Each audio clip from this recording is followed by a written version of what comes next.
I have the pleasure to introduce to you none other than head coach, walking living legend, Llewellyn Whittaker.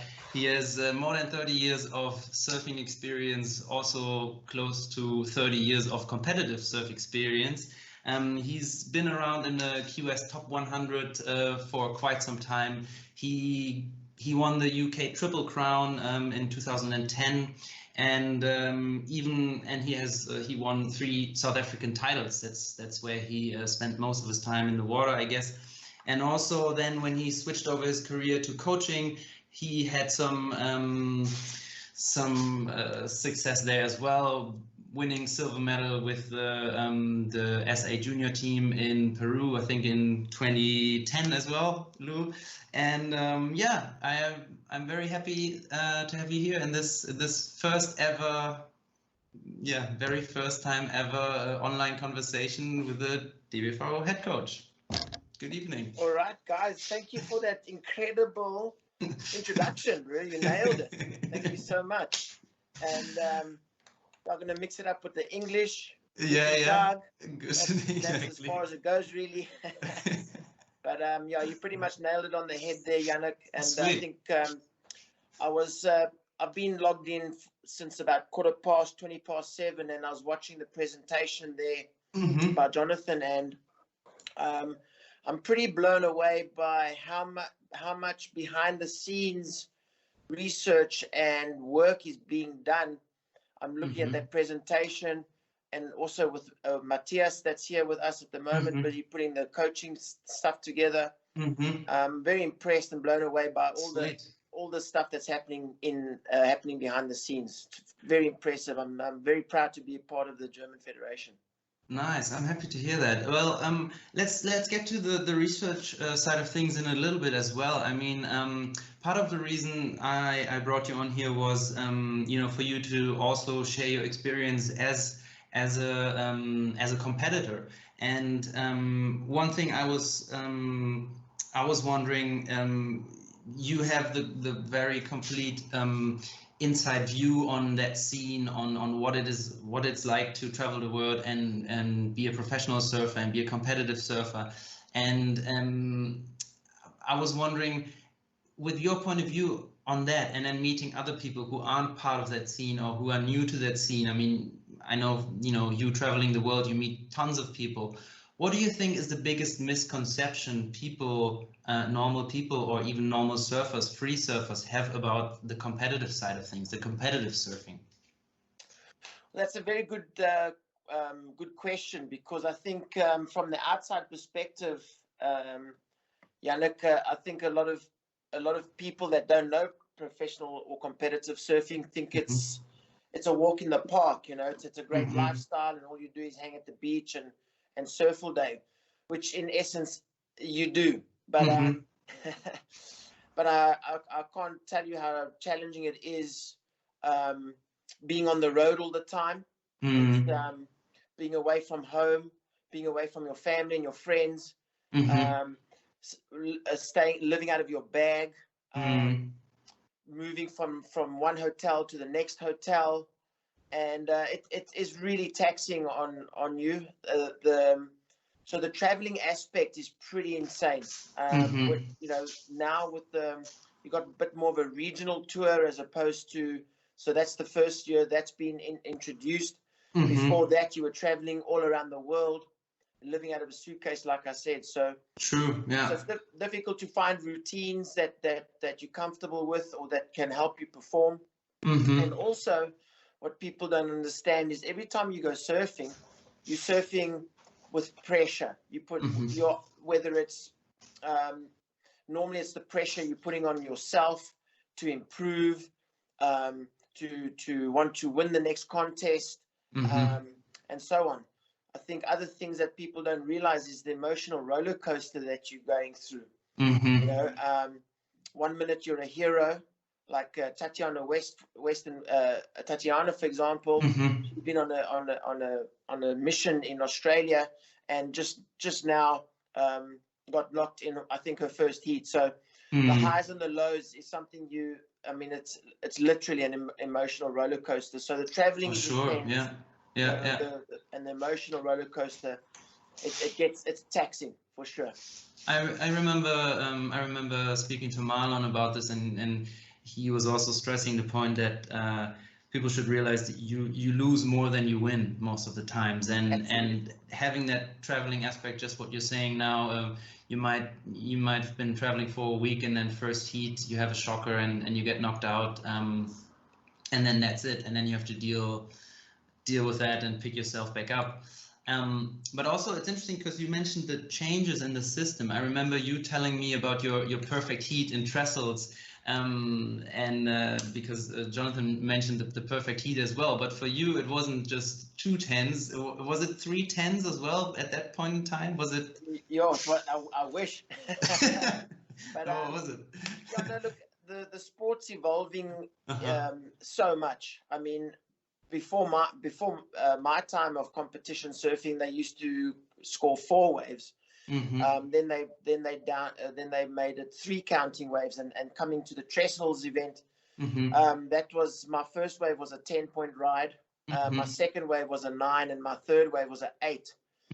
So I think that works out to about a heat total of about 27 points, give or take. My maths is not that good. I just know how to score 10s on a wave, but not count or put them all together.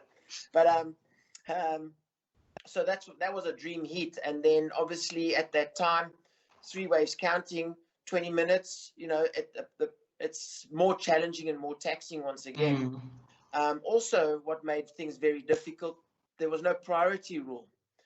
So it was a lot more. There was a lot more dog eat dog kind of thing, where there were no rules as such. Where you know, paddling each other up the point or around the point, or it became like a mano. You know, very competitive. Were there consequences for? I mean, did it go beyond just paddling? Was there some elbows, some leash grabbing, and if yes, were there consequences for that? And well, it depends. It depended how subtle you were, or you know, how much rage you were prepared to show. But you know, in any paddle battle for the inside or for the next wave, sure, there was some rail dipping, and in fact, in that very same trestles event, there was just a few seconds left, and of a heat after that, and I was just about to get the wave, and a guy did pull my leash and stop me from taking the wave, and I know I would have got the score on that wave. And obviously I ran upstairs to the judges and burst out in frustration and anger. And in fact, our good friend Wade Sharp, who's the Japanese coach and multiple gold medalist with Costa Rica and Japan, he was one of the judges on the panel. And he just turned around in his South African accent and say, "Hey, Brew, you go sort it out with him." And then I was like, okay, well, I will go sort it out, but then I'm going to get a fine. So obviously, if it was in the view of the judges, there would be consequences. But times have changed, and it's a bit more friendly, you could say. Well, okay. Well, I mean, yes, it is certainly changing. I mean, now that you say, the implementation of the priority must have been a big thing, and that changing of the 2-wave counting, that to me now seems like a universal law almost. I mean, looking at then longboarding, or even all the different aspects. I mean, I in my presentation that I did in the beginning, I showed the different formats.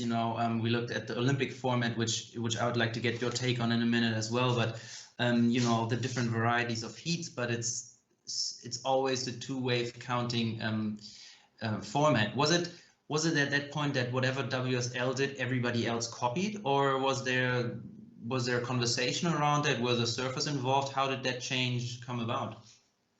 Well, yeah, I mean, I think back then it was called the ASP, Association of Surfing Professionals, a.k.a.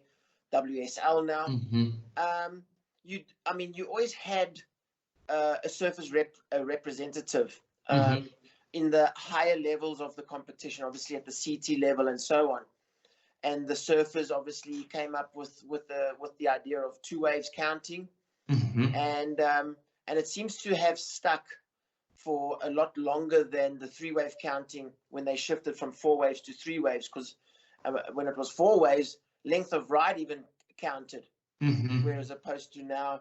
So I think 2 waves counting, I think the judging criteria as it is now, I don't foresee it changing in the very near future. Possibly with wave pools coming into it, I think that's going to be that's going to throw a cat amongst the pigeons, and it may, in fact, bring in a possible 1 wave count. Who knows?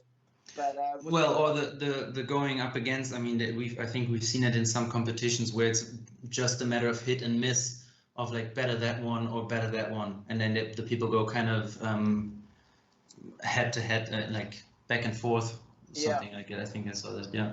I think that ultimately the higher powers of competition surfing, which would be obviously ISA and WSL, they're always looking to take into consideration what the surfers deem more fair or a better approach. So I'm quite confident to say that they do take in the surfer and the athlete's perspective into what would be better. So they are trying to evolve all the time. For example, like going into the regional thing. I think that's a great move on their part, but if we want to stick to the topic of the 2 wave count, I don't see that changing, and because I don't see that changing either, because it seems to be working so well with professional shortboarding. Like you mentioned, it's now gone across the board with all disciplines. Yeah, it seems to be the winning formula. All right. Excellent. Well, so now just the offer for all the viewers in all homes of Germany, on all their couches and whatever. Use the comment section and or raise your hand as well. I'm gonna have one more question for Lou. But feel free to you know, if you have some questions for Lou or in general, feel free. Anytime. Sweet, Lou. All right, really appreciate that, and yeah, we're gonna make sure to tune in tomorrow, all the days that follow. Now we have the QS in Caparica, then we have 1 week off, and then it's the Worlds, and it's what we've all been anticipating, what we've all been working towards so badly and so hard, and yeah, so that's let's close on that note that yeah, as German surf fans, make yourself heard, make yourself seen, and share the stoke to Surf Team Germany, and I'm sure they send back all the stoke they can manage. Yes, please. I want the whole of Germany getting behind us in El Salvador. Yeah, we need all the support and all the love that we can get. Yeah, to get our guys and girls to as many heats as possible, and qualify for the Olympics and make you guys proud. Exactly. Well, thank you very much, guys. It's a wrap. Opportunity.